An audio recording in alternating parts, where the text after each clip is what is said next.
Brother Mark Cain, welcome to Apostolic Intelligence. Thank you, Tom. It's my pleasure. Oh, yes. So you've come on to help us dig into the mind of the apostles when it comes to describing the eternal plan of God. Yeah. And you are the son of a pastor. You are, well, introduce yourself to the audience a little bit before we begin. Yeah, I grew up a son of a pastor, so my whole life I've been involved with church. We were we're in a group that has a Unitarian view of God, that God is one person and Jesus is his son. We were not a Trinitarian organization. So I've been around that my whole life, and it's helped me to be challenged, because when you have a view that's slightly different than the majority of people, you start to get used to second-guessing yourself and double-checking and looking and, what am I really sure about this? Because a lot of people are telling me I'm wrong.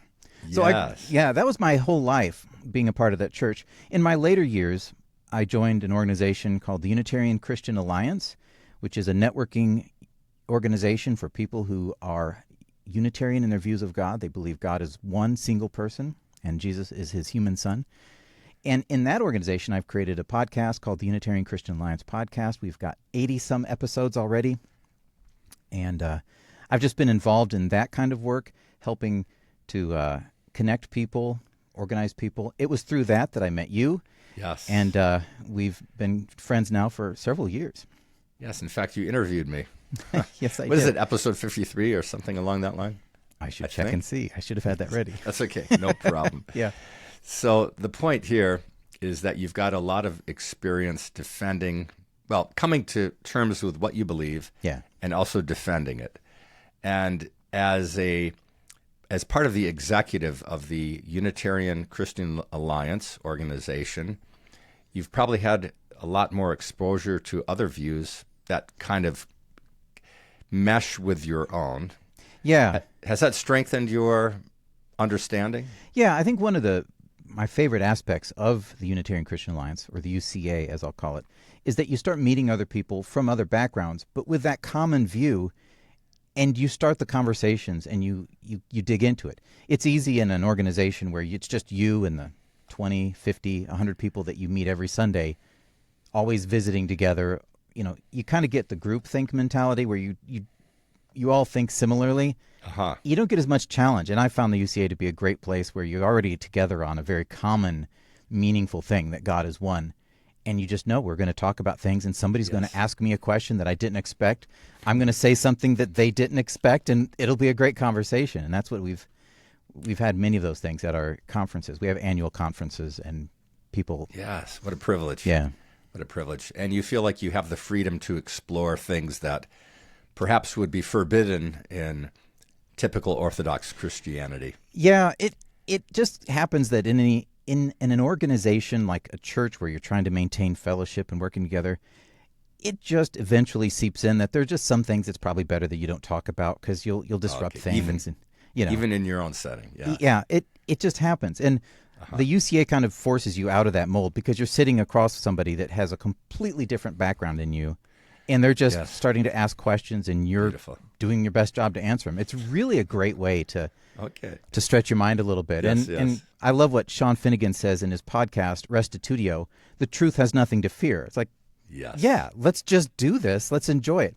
My whole life has been kind of the joy of talking about things. It started in high school with the friends. We would stay up at night because that's when I learned that we were different in our theology. Okay. And it's just been ever since. I've enjoyed the process. For me, when people ask me about my hobbies, one of them is theology, and they're like, that's a strange hobby. It's like, but it's great. You can think about God. You can think about Scripture. It's pretty neat. So we're going to talk about the eternal plan of God, but in the general sense, when you think of God's eternal plan, and you think of eternal life, living forever, do you think that this will be a learning process for eternity, that we will continually learn more about God's creation or about God himself, about the wonderful works of God? Yes, I actually, one of the things that I comfort myself with in this life, I love music and I love learning to play new instruments, and I have barely any time to do it. And so I'm like, you know what? In the kingdom, during that period of time, I will be able to commit, let's say, 200 years to the Irish bagpipe. And then once I get that settled, I'll move on to, the bassoon or something. You know? There might be instruments there that you've never thought of, too. I know. Perhaps. And, that's a comfort, actually, to know that the process of learning, the amazing things of life itself. Life is, that'll be a part of our topic, the eternal plan. You think about what God did in creating the universe, in creating us, and giving us brains that function the way we do. Yes. Creativity, thinking, learning, and growing is just part of us. And I have to then map that back to, well, if we're made in the image of God, then for God, knowledge and understanding is it's a fundamental thing. It's no wonder we just urge, we just burn to understand something better. Somebody starts to explain something to me and I'm like, wait, I'm missing something there. I want to understand. And I did a podcast episode. I don't have the number in front of me, but it's called The Chiff of Life.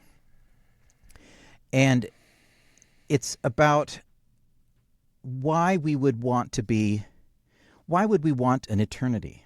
There was a question like, why would I want to live forever?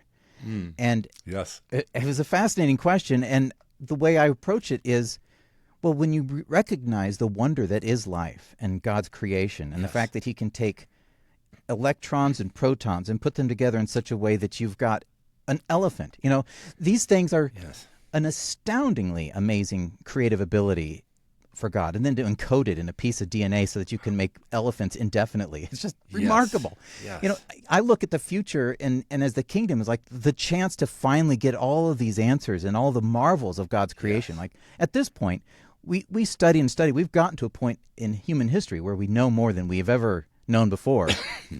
And yet you can ask somebody questions. So we got it all figured out. And they're like, well, let's talk about quantum uncertainty or something. And you're like, okay, No,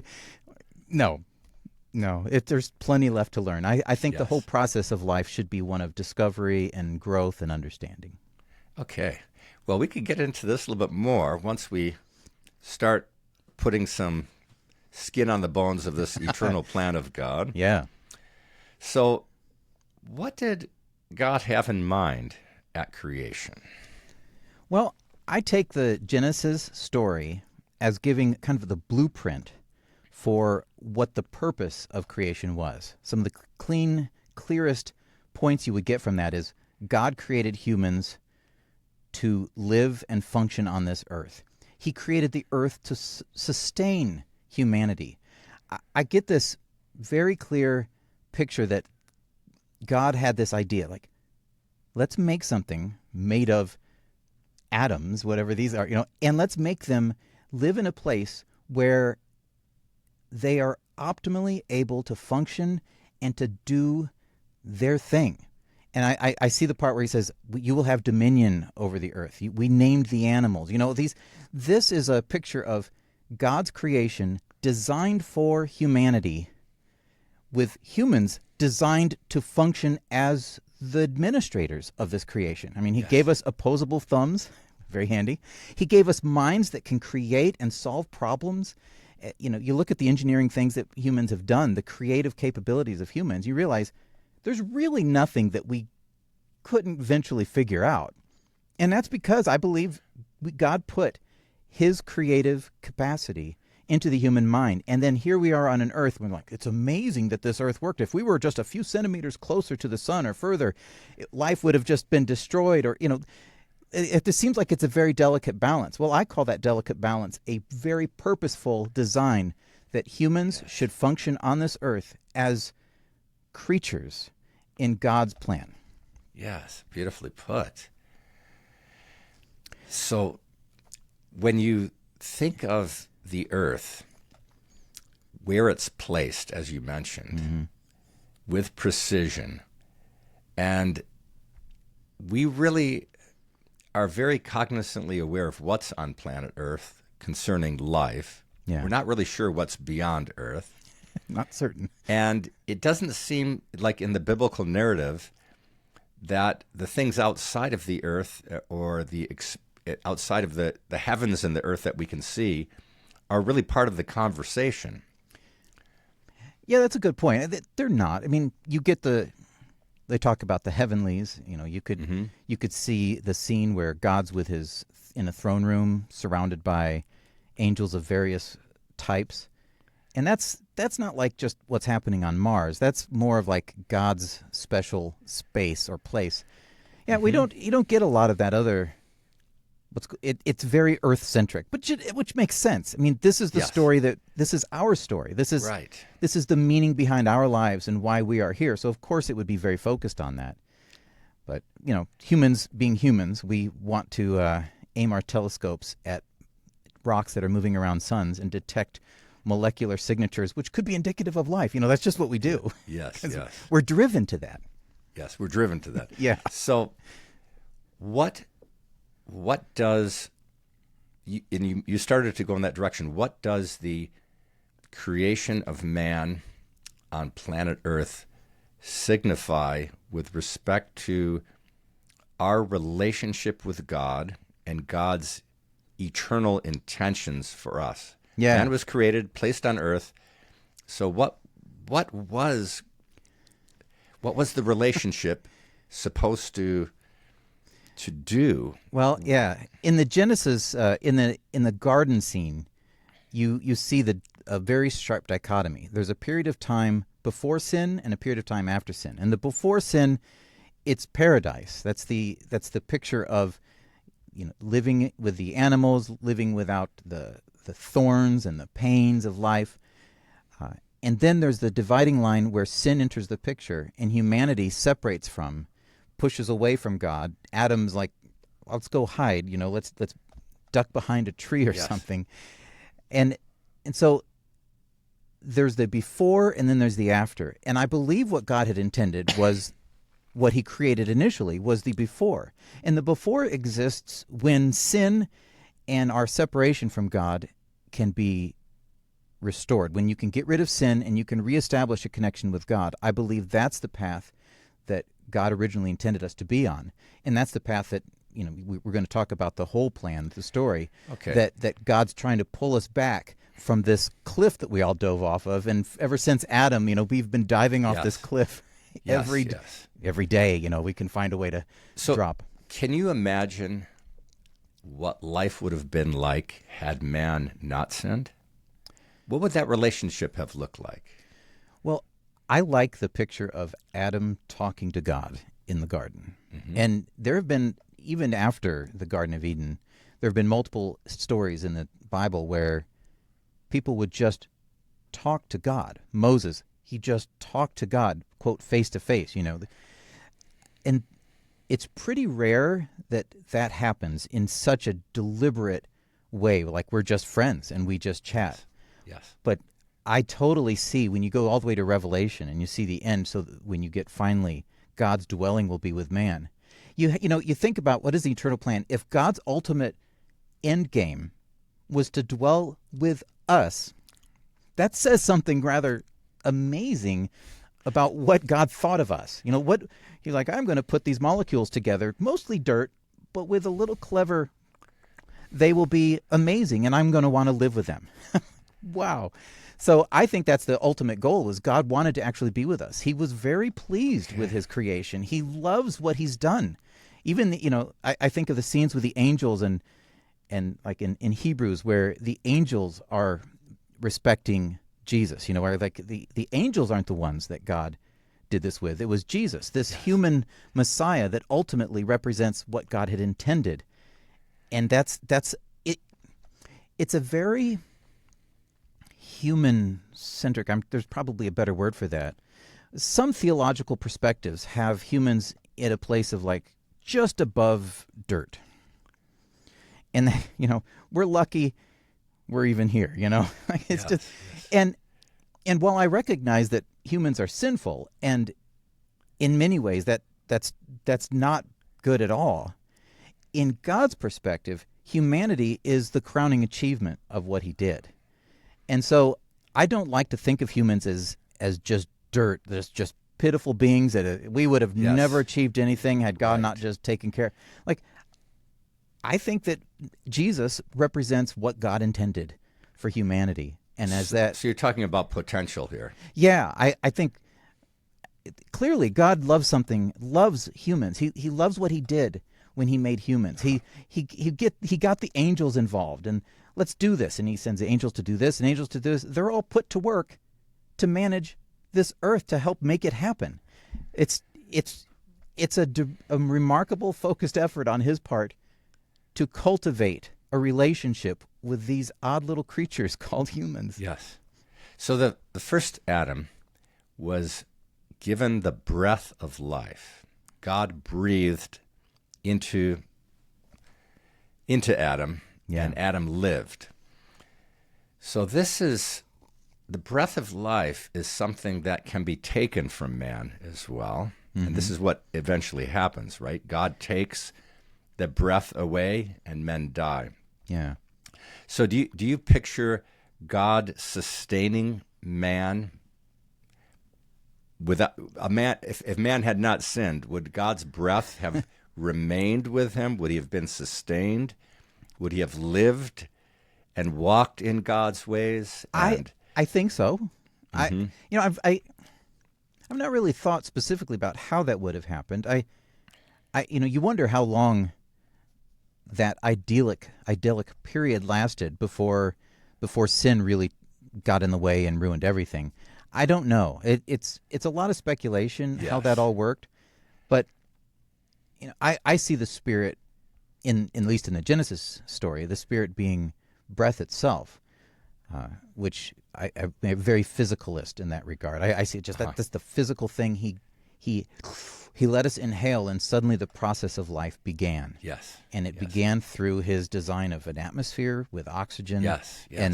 And then plants that feed the oxygen to us, and us. It's just, I love that side of it. I'm also kind of scientifically minded. I love how things work, the engineering of it, I look at a cell, and I'm like, I don't know how it's fascinating to consider when a baby comes into this world. Yeah. The baby has to cry, or it has to do some action that allows it to start breathing. So the breath of life is something that is very observable, is it not? Yes. Mm-hmm. It's we just, like, what's the story? Like, a fish doesn't recognize it's in water because that's just what it is. Yes. But, we can comprehend, wait a minute, air is everywhere. It's all around us. We just grow completely used to it. But in fact, you just do this for a few moments, and you realize, oh boy, this thing is incredibly important. That's how I see the breath of life. I see that as God's putting life into humans, and that's why when we breathe our last, or when the breath of life goes out, to me that's when death happens. I don't perceive it as the Spirit of God as being, or our spirit as being, some other thing about us other than just the aspect of life itself. But that's kind of how I see that. Yes. Yeah. Well, that's, I think, the biblical view as well. So you mentioned Adam sinned. Yeah.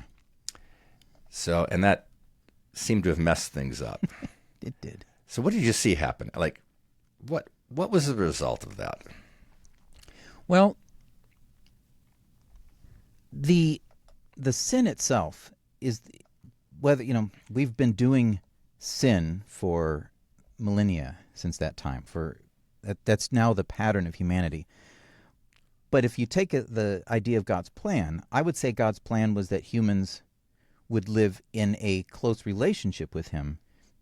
And it's just the nature, the physics of a relationship with God is that sinfulness, the selfishness that causes us to turn to our own interests instead of God's interests, that tendency simply constantly drives the wedge between us and our Creator. Yes. So every time we think about something we want, I want, my selfish pleasure, my, the food that I just love and I'm going to go out of my way to get, and I'm focused on it, I'm interested in it, or maybe prestige or power, whatever it is that fosters that pridefulness in us, all of those things, they just pull us away from God's original plan. And God's original plan was that we would be in relationship with him, in a humble relationship. You can't help but be humble in the presence of the Creator of the universe. There's just no other option. But no, we're something special, Tom. We're great. Yeah. So I really appreciate what you're saying. what it seems to indicate is that the problem is not God's problem. The problem is our problem. Yeah. So what you're describing is not a situation where God is angry with us and doesn't want anything to do with us. It's more of a situation of us continually putting God off and not actually having meaning that God is hindered in having the relationship. Yeah, that's a good way to describe it. Clearly, God is displeased with sinfulness. Sure. It'd be like you have kids and you put all your energy into them, you do everything you can, and they're like, I'm going to go do my own thing. And you're like, oh, and when you think of what he did for humanity, what he created, and the amount of effort that he's put into this, life itself, plants, food, everything, and then going even to the degree of sending his son to completely demonstrate what it is he intended, and then we just reject him too. Yes. He's gone out of his way and been exceptionally patient with humanity. I don't know how. My dad used to say this. My dad, the pastor, he was like, "Good thing I'm not in charge." He was like, because he wouldn't. My dad says I wouldn't have had the patience to deal with it. I'd look down and I'd see some terrible thing going on, maybe sex trafficking or this, and he'd be like, "That's it," But God has demonstrated patience to wait for us, to tug on us, and to tap our hearts and be like, "Hey, there's something better than this selfish life you're living of just pursuing the world." Let's talk about Adam a Yeah, little bit, Adam. and then Adam's children and the generations that followed. So what do you see happening with respect to God reaching out and giving nudges or trying to draw men back? Is there that kind of action happening? Yeah, in your perception? I wish we had more of the detail of some of the earliest people in the book of Genesis, like Enoch walked with God. Like, we get so little of the story. Or then we have Abraham from Ur of the Chaldees, and Abraham was communicating with God. And it's like he was present and talking to people in some regards, some way, through time. And what changes is his, I guess you could say, the process, the method by which he's going to do things. When you get to the time of Abraham, and he says, "I'm going to make a people." Okay, it sounds like what we shifted from was individuals who recognized that there was a creator, and through whatever humble approach to God had established some relationships, to God forming a group. So he formed that group. That was completely God's action. It wasn't Abraham saying, "I've got this crazy idea. Let's go to this new land and have a bunch of kids." God's pulled Abraham, and Abraham, of course, he had to listen and respond, or it would never have worked out. But that's kind of the God's model, is like, I will reach out and I'll poke or prod, and I'll create a scenario, or I'll communicate some information. And what he wants to see in response is our acquiescence to his desires. Be like, okay, God, your plan. That's and that's what Abraham did, and that's why Abraham is so highly regarded. Abraham's like, do what? Go where? Okay. I mean, it's, today it's like if we move from one place to another, we rent a U-Haul, put all of our stuff in it, and drive it across. I have great respect for somebody who would pack up his stuff and go someplace he can't even see. He can't even Google it on a map. He can't Zillow where he's going to show up and find out what are the property values like, and do they have running water? He's just packing up his family and going because God said, "Let's do this." Same with Noah, like, "Let's make this boat." And you're like, okay. So God's process with humanity has been to reach into their lives, to impact them and touch them, and say, "Join my team. Do what I'm doing. Participate in my plan." So the Hebraic biblical narrative is actually demonstrating that this God of creation is starting to invest himself more and more heavily into mankind, the pinnacle of his creation. Yeah. And that carries forward. It's interesting, the things that he did to invest into mankind, the kinds of covenants that he put in place. When when I look around and I think, what is it that humans are into? What is it that we do? We create, we design, we organize, we administer, we build. These are the things that humans do. And God, I believe it's because God put that in us. But then you see that God's plan incorporates those very elements. So when you get to David and God says, well, if we're going to have a king, here's how it needs to be. I need to select the king. He needs to obey my ways. And he should follow me. We shouldn't be setting up idols to other things. He has this whole plan for how do you do administration properly? And the answer is you have the king who's anointed by God with God's Spirit, and then he could administer the people. So now I see, okay, so he worked with individuals. He worked with a body of people. He designed then an administration to manage those people through the kings of Israel.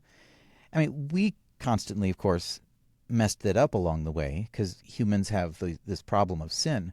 But yet you can see God's clear design, and it all goes back, for me, to the original pictures. I want humans to function and administer the world, and I want them to do it through my design and my plan. Mm-hmm. And then everything fits into that pattern. Abraham is going to have a people, and the people will be a people of God. David will have a rulership, and he will rule according to God's plans, and then the kings will do that. And then God promises to David, yes, this is how we're going to do this. There will be a descendant like you, Abraham, like you, David. Your descendant will accomplish this. So this becomes a very significant part of God's plan, and it all ties back to the original picture. Administer and run the earth properly. Do this well. So when you think in terms of the concept of agency, Abraham was called by God for a task. He was to become the father of this great nation. And there were other chosen leaders that rose up. Moses, and then the judges in Israel, and the kings of Israel, prophets that were called into God's service. It all seems to demonstrate the methodology whereby God operates. Yeah. So can you talk about this point? Yeah. Well, God being all-powerful and omnipotent and able to design and create DNA, what does he do when he wants to get something done? Almost invariably. Almost every, 99% plus times, he says, let's have you do that. I'll give you the instructions and you do that. You there, I need you to do this. You go do that. It's almost, in one regard, it seems oddly standoffish. Why wouldn't God just walk in the door and be like, hey, we're going to have a king now, and I'm going to just take care of it. I'll just be right here. It's going to go well because I'm right here. Right. He could have done those kinds of things. But in his curious designed plan, curious because he just constantly puts people in those spots, or sometimes angels, but he sends out people and gives them the job to do it. And but God, you could have done it so much better. Like the Moses story, right? Like God could have just reached down and just wiped Egypt off the map and just said to all the remaining Hebrews who woke up that morning, where did they all go? Like, pack up your things. Never mind. I'm just going to lift you and drop you into Israel. Done. He could have, there's so many moments when an omnipotent God could have just taken care of it all on his own. But what does he do? He does it through his prophets, through his kings, through his priests, agents. He specifically says, you will do this. And to me, again, it goes back to, God's design was like, I built this whole place for you to function on this place. You're supposed to work on this earth in coordination with me according to the way I have intended this to be. So it's no surprise then, in the end, that when something needs to happen, he reaches out to the prophet, Nathaniel or Nathan, go do this. This actually touches upon a very, very important point. So we think of God as all-powerful. Yeah. And I think that's a good assessment of God. He is all-powerful. But that doesn't mean that God is without limits. does it? And let me explain a little bit further. Yeah. So if we have a God of creation, who has come forward with a design from the beginning, a certain way that things will be done. And as you mentioned, man was given the job of administrating this world in God's behalf. So apparently, from the beginning, God has committed himself to this design. Yeah. And he's so committed, he committed himself to such a degree that he will not transgress or do otherwise. So in a sense, the all-powerful God has limited himself with respect to how this created world operates. I would say, and that's not, some people might think that's like, did he really? But when he made a covenant, when he said to Abraham, I'm going to do this, and he said to David, I'm going to do this, as soon as he makes a covenant, he has limited himself to not breaking the covenant. He can totally do this. This is, it's his prerogative to make a plan and stick to it. Yes. And so in this case, he made the plan that humans are the ones for whom this earth is supposed to function, and humans will do it through his guidance, and he won't just kick them out of the way and take care of it on his own. That's a good way to say it. So this demonstrates something about God that I think is a very strong motif in the New Testament. And I've been studying the book of Romans lately, and it looks like there is, the term faith is somehow translated as trust, or it's almost like keeping faith. I think the Greek word is pistis, something like that. Yeah. So we have a situation where we have a faith-keeping God who demonstrates, there's something about God that is being demonstrated that allows us to put our trust in him. And we can talk about Jesus as having faith in his God. In other words, Jesus put his trust in a God who could be trusted. And as God's special agent, his Messiah, we can now trust in Messiah. So it's a building of trust in a relationship that allows new creation as a concept to actually take root and start working among humanity. Yeah, that's interesting, because to reestablish that connection between us and God, requires I've already mentioned humility, but that kind of trust where, like, God tells Abraham, I want you to go here. Abraham has a choice to make at that moment. Is God to be trusted? Will that really happen? Will I just die along the way at the hands of some bandits? You know what? Right. And Jesus demonstrated the exact same thing. As Jesus, I believe he did not know. I mean, by know, I mean, because I don't believe Jesus was a pre-existing God, person of God. I think he actually was the human that we see described there. And I believe in that Garden of Gethsemane, that scene where he's really struggling with this. The reason that he's struggling is because he knows that death is going to be painful. Death is going to be the end of it. And he completely depends upon God to raise him from the dead. He has to just simply say, okay, God, I would rather not go through this, but I'm going to just depend on you in this case. Right. He hadn't gone through death and resurrection before. He hadn't experienced an immortal state of a human. No. It was trust, and he knew. To your point, he knew the God of the Old Testament, his Father. He knew that he was keeping his promises. He knew that he was doing the things that he said he was going to do. I love when he reads the section of Isaiah there at the temple when he's like, God's doing this. This is the God that we're talking about, the one who goes through with his plan, the one who keeps his promises.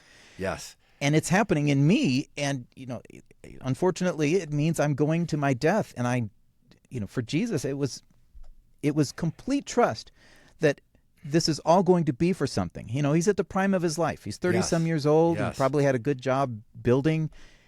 And what does he volunteer for? Humiliatingly painful death. Yes, right. It was trust. Yes. So that, I guess, we could talk about what kind of painful death he had, but that's not really relative to this subject matter. Yeah. But we can say that it was an extremely painful death. Yes. Perhaps the most painful death that anyone has ever suffered. Right. I think so. Yeah. But the idea that no one has ever died and been raised from the dead, never to die again. Yeah. So in the case of Jesus, when he read his Old Testament, he must have really seen the possibilities that existed had man not sinned, and somehow to him was given the wisdom that he could break the cycle that had begun in Adam and usher in a new age, a new creation for humanity. And I think that's just incredible. Yeah. I love the conversation he has on the road to Emmaus after his resurrection. They're just, the two guys are distraught, like, oh, these things have happened here. And Jesus is talking to them about what was supposed to happen. And he's referring all to the Old Testament. This was what he grew up on. He grew up reading the Old Testament. Was it not supposed to be that he would suffer and then enter the glory? Jesus could see this picture in the Old Testament. And he knew that for himself. Of course, he knew that because God had to explain that to him. In that time, I believe, in that prayer in the Garden of Gethsemane, God's answer to the question, do I really have to go through with this, was, yes, let's get this done. He knew, and he tied it all back together. He had a really good picture of the Old Testament. I mean, he was 12 years old. He was already able to communicate with the scribes, and I think that came from his humility, from his understanding of who God was, that God was the supreme creator, and that his word was meaningful. His word was alive in a way. Yes, and he surrounded himself with that, and he grew in wisdom, and he grew in grace. He became, back to the original point here, he became what Adam was supposed to be, a human that didn't look to the world for his meaning and purpose, that looked to God for meaning and purpose, that sought God out for what do I do next? Jesus' answer for what does he do? He does what he sees God doing. In other words, if I can see that this is what God would like to have done, then that's how I shall do it. Yes. It was a very humble and obedient kind of a mindset that for Adam was, was backwards. Adam turned away from God. So Jesus is like this perfect example of trust that it'll all work out. God will take care of what he says. And obedience and acting on that without letting the world get him down. I mean, good grief. Jesus had every opportunity to throw in the towel and to give it up. He was surrounded by 12 sometimes idiots. These people were dense at times, and he got frustrated. You could tell. He was like, have I not been with you so long, Philip? I think it was Philip who had asked, show us the Father. And he's like, yes. 3 years now we've been talking about this. If you've seen me, you've seen the Father. Jesus was the agent of the Father and literally mapping out God's wishes on a daily basis, healing and doing and teaching, giving those words to everybody. And he got a little bit frustrated. He was trying to be real clear with these guys, and they were slow. He had every opportunity to throw in the towel and give up. But he didn't derive his meaning from the approval of his apostles. He didn't derive value from the size of the crowd that came in front. Oh, this is a 4,000 group? Oh, now I'm all that. Hey, everybody. And nor did he take the scoffing of the councils, the scribes, when they were mocking him and deriding him. That didn't pull him down either. The man had achieved, it's like a state of, I'm going to just trust God. even in this craziness. Yeah, yeah. I was just thinking about the temptation in the wilderness. Jesus is all alone with the wild beasts in the wilderness, and he's tempted 3 times. Turn these stones into bread, or cast yourself down from the pinnacle of the temple, or worship me, and I will give to you the kingdoms of this world. And really, it appeared to me that when Jesus gets out into the public ministry, he's going to be facing these temptations. And in the wilderness was actually preparation for what he was actually going to face when he came into the public eye. I think he was prepared. That was preparation time. Yeah. And in that, Jesus overcame those temptations. Once he's in public view, these things are not an issue anymore. Like you say, that humility or, the dependency upon God, it was already within him. Yeah. Yeah, So the love that Jesus has for humanity is something that is difficult to describe. How would you describe the love that Jesus has for human beings? Well, I would start with his relationship with his Father was so close. You've got Moses who talked with God face to face. You've got Abraham and Enoch. You've got these characters who have very close relationships. Well, Jesus was as close as you could get because of his selfishness was zero. Yes. He didn't turn from God, even against death. So his relationship was tight. So if you get that close to God who created humanity itself, yes, and you have that level of respect for what humans are and what they're intended to be, you're already treating them with great love and respect. When you the story of the Samaritan, just as an example, there's an illustration of people who would walk past another suffering person. And it's like, well, wait, Jesus is saying these suffering people, they're God's people. All people are God's people. So his love for humans, I believe, started from a complete respect for what God did when he created humans, and an understanding of the Old Testament that he is repeatedly reaching out and trying to work with humans. But then I think it goes one step further. Because Jesus both had that deep connection to God and God's original design and purpose for humans. Yes. And then Jesus lived with us. He had to walk around and see us at our worst and, at moments at our best. And as one of our brothers, literally, a human brother who's gone through the trials and temptations, I just think that those two things married, you've got understanding what God believes about humans, seeing it through God's eyes, and then achieving it and being with us as a brother. He loved us because God loved us. God is love.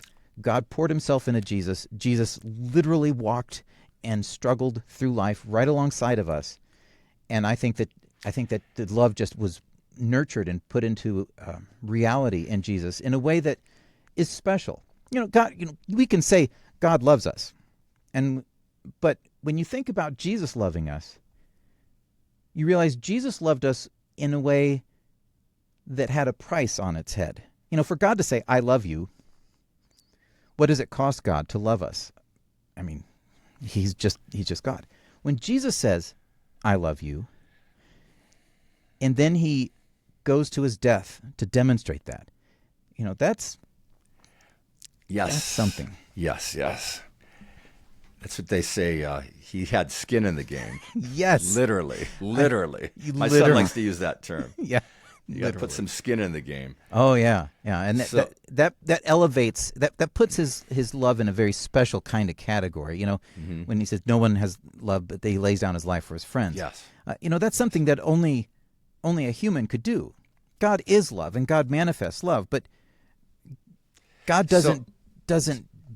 die on our behalf. So. Did Jesus have new creation in mind when he went to the cross?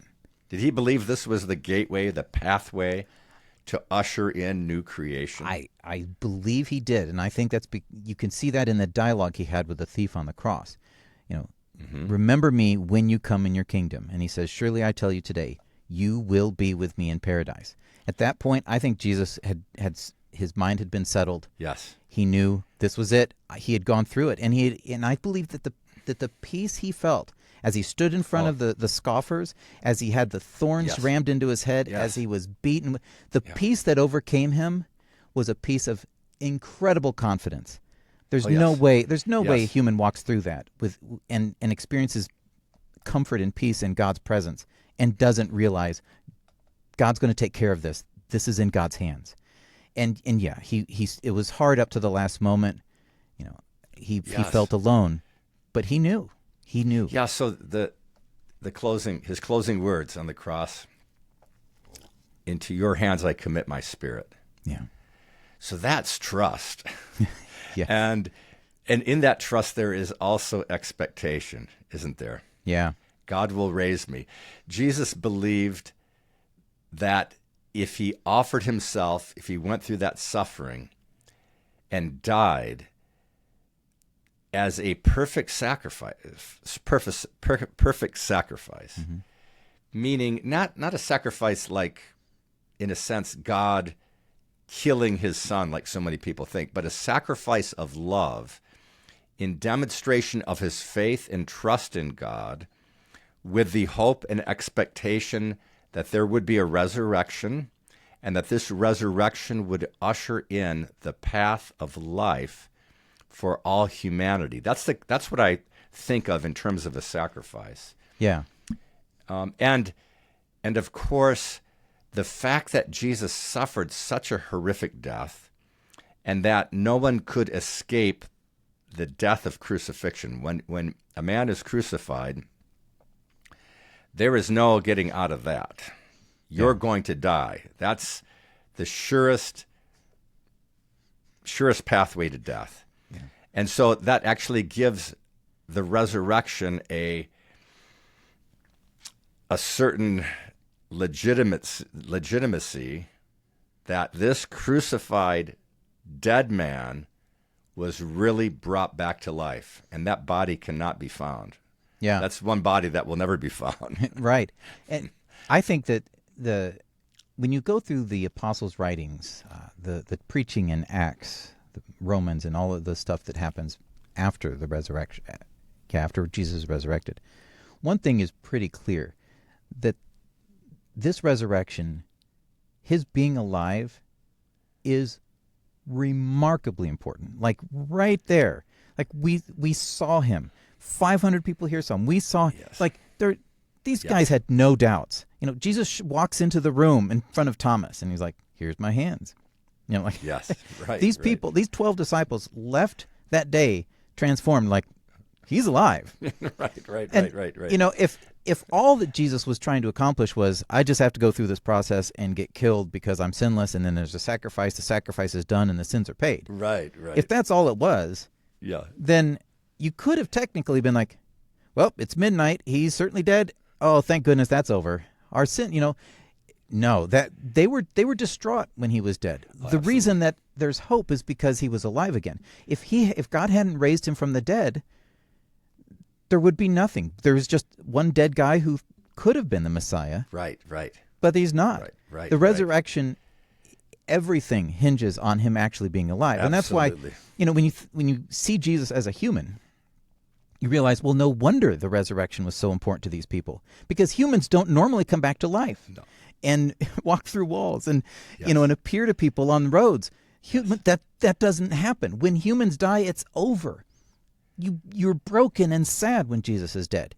You think it's all hope is lost. You go back to your room and you cry and you curl up in a hole somewhere. Yes. And then he's alive, and you're like, what? The narrative, the plan becomes real when a human has overcome death. Death, the original enemy, has been crushed. Yes. And now that plan, that eternal plan, it has some serious teeth. This guy's alive, and he's walking around and talking to people. He's appearing. He's doing, and the evidence is right in front of us all. Look, because Jesus is alive, you be healed, and these people would, rise up. Yes. The lame would be healed, and the world changed that day that Jesus came back from the dead. So the resurrection of the dead, Jesus' resurrection from the dead, actually empowers the message that Jesus spoke and the gospel that would follow. And it demonstrates that the God that Jesus trusted in is in fact alive. He's the only true God. He's the God of creation. Not only is he the God of creation, but he's the God of new creation. Yes. This is actually demonstrated in the resurrected Messiah, Jesus. So so what does this do for the gospel message specifically? Like how does this frame the gospel message? Well, it gives us a focus for our attention, and the focus is that Jesus has now been given administration. You think back to the original design again. Like, what is the arc of the story? The arc of the story is, I want the earth to be administered in righteousness. And then we see constant struggles and failures. And then finally, one guy, Jesus, is risen from the dead. God has attested that this is the one by raising him from the dead. Now there's proof. There's just no denying it. If God raises him from the dead, he's the one. And what does God do? He puts him at his right hand and says, all authority is yours. God has fixed a day in which he will judge the world by a man whom he has appointed. This is Acts 17:31, the message of the original teachers who had been with Jesus. God has fixed a day he will judge the world in righteousness by a man whom he has appointed, and he's given us assurance by raising him from the dead. Yes. We can know this is happening. We know this is what it is. And so the gospel message is that this Jesus is alive. He's at God's right hand. He has authority. He has power. And he is returning. And God has said, I'm entrusting judgment to you, which is, it's unique and strange in some regards that, like, what is God doing? Giving judgment to a human? And then you remember, this is what he's been doing from the beginning of the story. Right, He's been right. asking humans to take a part in it. You do this. You go there. Abraham, take your family. He's always been speaking through his human creation. That's just his plan, and he ultimately does it through Jesus. So the good news. What you're saying here, and as we've been talking, what God committed himself to, the limitations God put, the parameters that God set for himself, is actually being accomplished through this human Messiah, this special agent, this man, God's Son, who put his trust fully in God. Yes. And God has fully given him the authority to accomplish everything by way of judgment and life and righteousness that would be accomplished in this world. Yeah. So Jesus has become one with God in every sense of the word. Yeah. Without being God, he is one with God. Yeah, I think of the scene in Daniel 7 of the God who has all dominion and authority inherent in himself. Like you go back, I think it's Daniel 6, where it describes God's authority and dominion. It's just God's authority and his dominion. And then in Daniel 7, you have the scene where the Son of Man approaches, and God says, "Here, I'm going to give you dominion and authority." And in one regard, it's like, well, God, doesn't that take away from your dominion and authority? You could think that way, right? But it doesn't, actually. No, but if that's God's plan, yes, right. That's the whole point. If that's what God was like, I have been waiting for this moment. He's been waiting. He's been waiting. And now there is one I can do that with, and his name is Jesus, and he is my Son, and I am well pleased with him. Then rather than taking away from God's authority, it's glorifying God. Yes. When we recognize Jesus as the one that God gave this authority to, and we honor him and be like, I will obey, I will listen to what you're saying. we do that to the glory of God the Father from Philippians. That's what it glorifies God to recognize his plan being fulfilled in our presence and then participating in his plan. Isn't that always been the goal? He puts a plan in place and says, can you join me in this plan, or are you going to go do your own thing? You're going to join me? So would you is it good to describe the situation as actually God's breakout moment? Like Jesus, the obedience of Jesus is actually God being able to break out into this world, to shed his spirit upon mankind, to allow these wonders to take place, to allow the love of God to be seen and understood and put into practice, and to create a humanity that unites under this man, this Messiah, this mediator, Jesus Christ. Yeah, right. Yeah, certainly something remarkable happened at that point in time that wasn't happening before. Mm-hmm. Before Christ was resurrected and given all authority, we just, humans spoke to God. We followed procedures. We did the right, if we were in Israel, we would do the right sacrifices. We would do all these things. And what was lacking was a kind of intimacy. I see it as like God wanted to dwell in the hearts of man and reestablish that connection deeply. Yes. But it just, every effort, every time would just, it'd be like, oh, humans being humans. It was just so hard. But then he's like, okay, but in Jesus, we now have the one who is a human and is empowered to help the humans and has lived a life and has demonstrated and has taught and has risen from the dead as evidence that this is really God's plan. Get on board. This is for real. And I think that changes everything, because prior to the resurrection, you're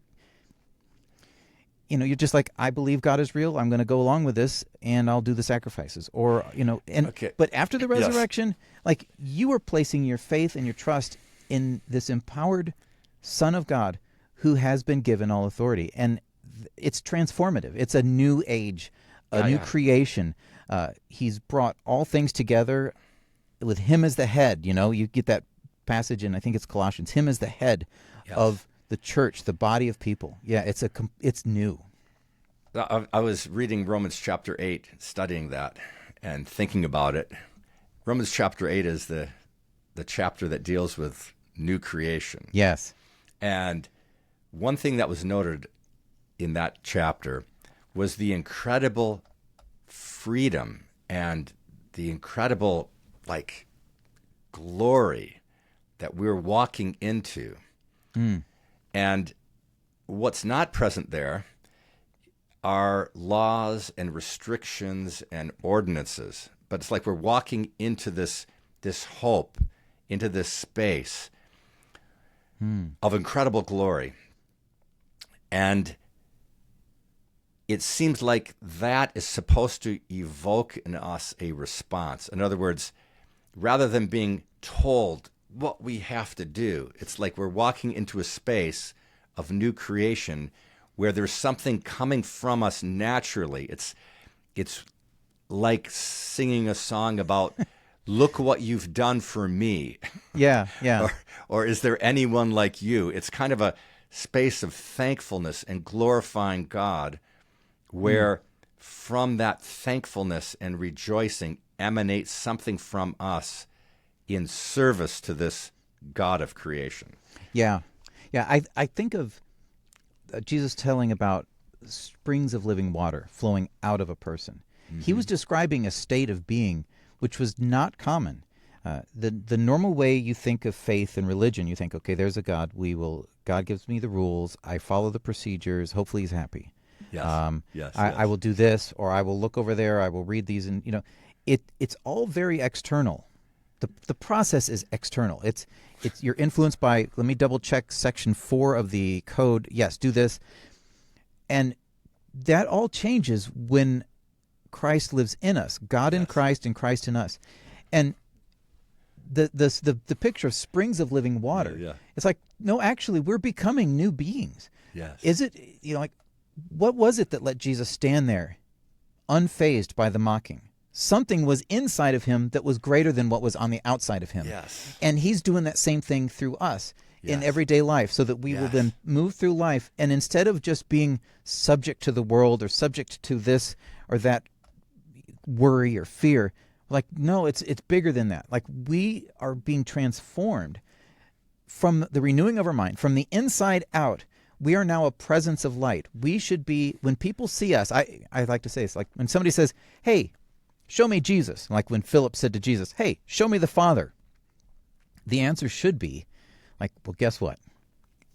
Jesus has been living in me this whole time. And if you've seen me, you've seen Jesus. That should be where we're going. And if we're not expecting and asking for and praying for that level of intimacy with Christ to change our hearts, then we're not being that to the people. We're not being Christ as a light to the people. We're just, we're just demonstrating another religious effort. I'm trying to think of the right word. Right. Well, this is inspiring for me, Brother Mark. Yeah. So this is what we are by design. Yeah.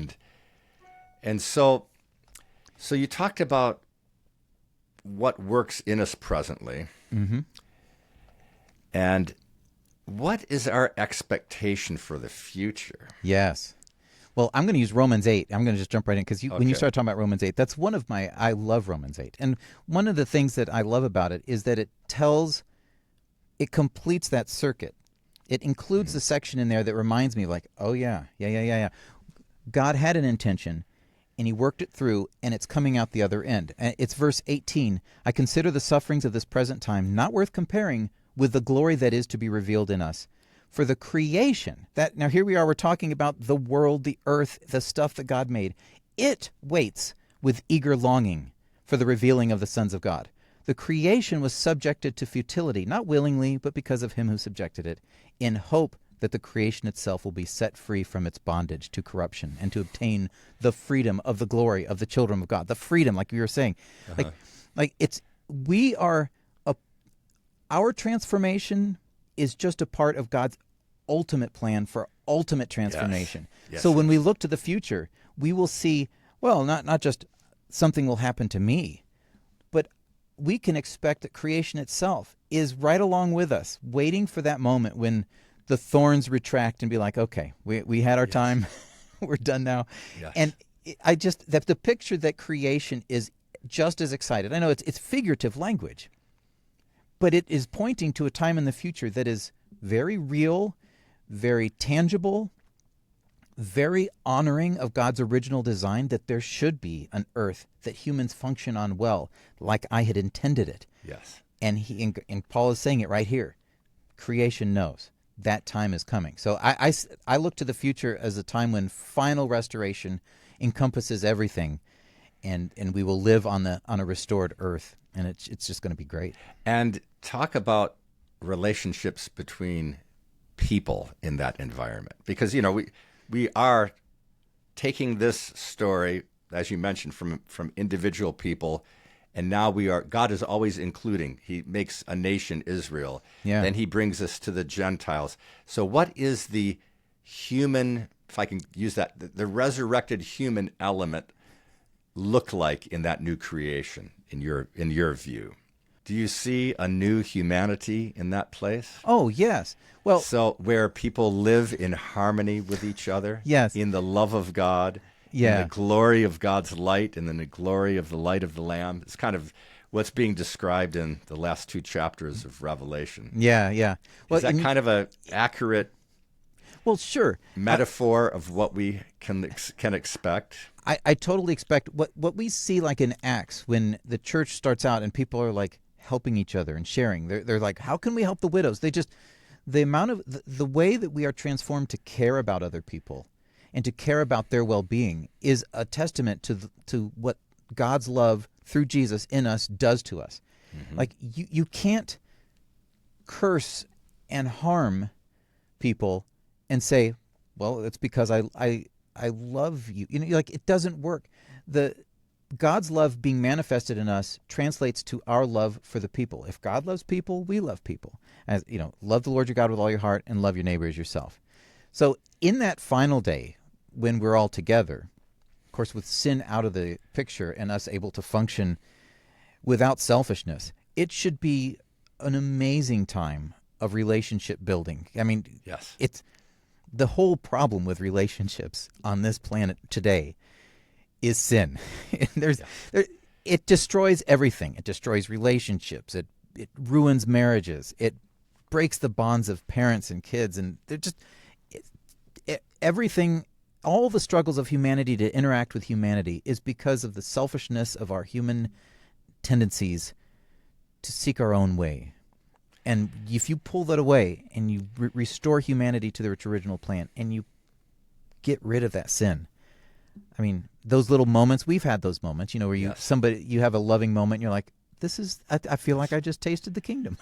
So God's intentions are to make all things right. All things. According to his perfect plan. Yeah. And is it fair to say that he's calling humanity to volunteer for this new creation project? Is that what the gospel is about? A call, come join my new creation effort. Would God say that to us if he would speak directly to us? I think so. That's the pattern I see from the beginning of time. Hey, join me in this. Yes. And what does he wait for? He waits for us to say, that would be better than what I've got right now. I like this plan. Yes. I will join this plan. Uh-huh.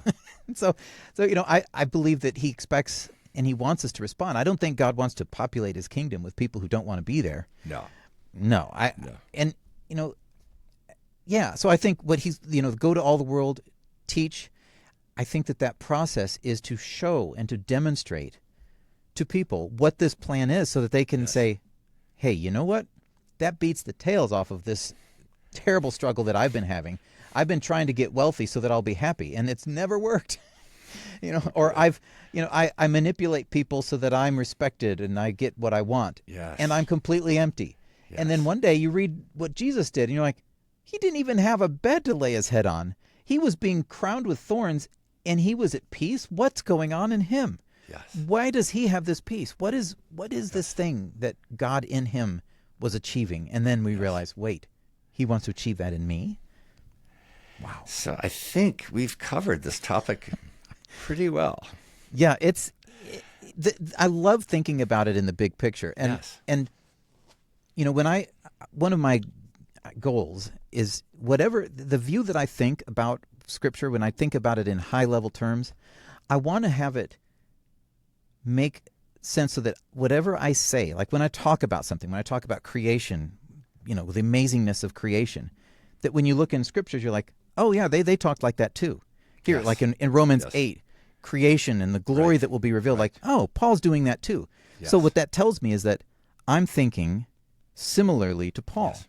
Now, if I came up with this idea, like for example, there was a Platonic or Gnostic view that like creation is all awful. Our goal here is just to endure it and finally leave it behind. No. If that's what I was thinking, if I literally thought all creation was awful, then you would hear me say things all the time that if you checked the apostles, you'd be like, that also doesn't sound like Paul. Right. Nor does that. That doesn't sound like anything I saw taught in Acts. Like when your mindset is wrong, when you have a picture of what this big arching plan of God is, and it causes you to say things that don't sound like Scripture, then that should be your clue. Like, you know what? I'm thinking I might have a different perspective than Paul did. And Paul was kind of there. He walked around with the disciples. He had that meeting with Jesus and then the disciples. And like, that's our chance to reflect and to pause and say, like, what is it that these guys were teaching? What did they think? Why did Paul willingly go off to Jerusalem knowing that sure pain and suffering was coming? Something was in his mind that gave him that confidence. Yes. And if we can see the same picture that Paul saw, then we can see the same confidence. We can experience that same confidence. I want to have what Paul had. I don't want to make up something else and then structure my life around it. Be like, well, this is what really is important. I know Paul didn't talk about it much, but let me tell you why this is really the thing. We owe it to ourselves to soak in what we see in Paul and Acts and the disciples, and let it modify our way of thinking. It's like if what you're thinking makes you say things that sound different than what we're reading here, pump the brakes. I really want to highlight what you're saying here. Yeah. Because it's so important the thoughts of Paul are really beautiful thoughts. And what we're doing here is tapping into first century apostolic mind. Yeah. Which the site, our YouTube channel is called Apostolic Intelligence. We want to have that kind of intelligence to be able to see things as they were seen by the apostles. And it's really beautiful. It's really, Jesus is the fulfillment of all things that were written in the Old Testament. And the Apostle Paul is interpreting the Old Testament from Jesus backwards. I think you agree with me on this. Yeah. Because in Jesus actually is giving meaning to everything that was spoken from the Old Testament. Jesus sees himself in as a fulfillment of the Old Testament prophecy. Yeah. And therefore he gives the Old Testament context. And that's why the Bible is so important to us, is it not? Yeah. Yes. He ties it all together, for sure. I mean, when they quote Old Testament passages in the writings in the New Testament, at some of the times that they quote it, you wonder, like, why would they have made that connection? And you realize, well, wait, they know Jesus is alive. Yes. They've met Jesus. Yes. Now they're seeing the patterns that maybe were more obscure. But Sure. once you've touched Yes. the scars Yes. on Jesus' hand, you're like, He is alive. God has done the miraculous in my presence and has changed everything. Yes. Then the Old Testament comes to life in new ways. Yes. Yeah. Well, are there any closing thoughts you have to this wonderful conversation? Oh, no, I just appreciate it very much. I love what you're doing here, and I look forward to my future engagements with you. This is it's just an exciting work. What was going on in their heads? What were those apostles up to? Because we want that to be going on in our heads. And the more junk that has been thrown at us through years of, this just happens to be the anniversary of Nicaea.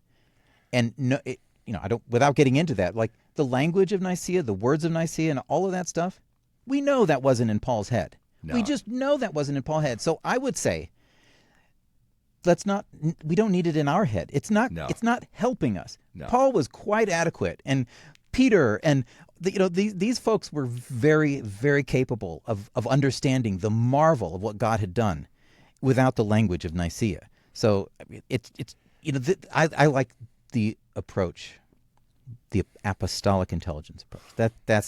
Thank you good. for that validation. Brother Mark, it's been wonderful. Yes. Thank the Lord and you for coming on and sharing with us your wisdom. I wish you God's blessing and continued help.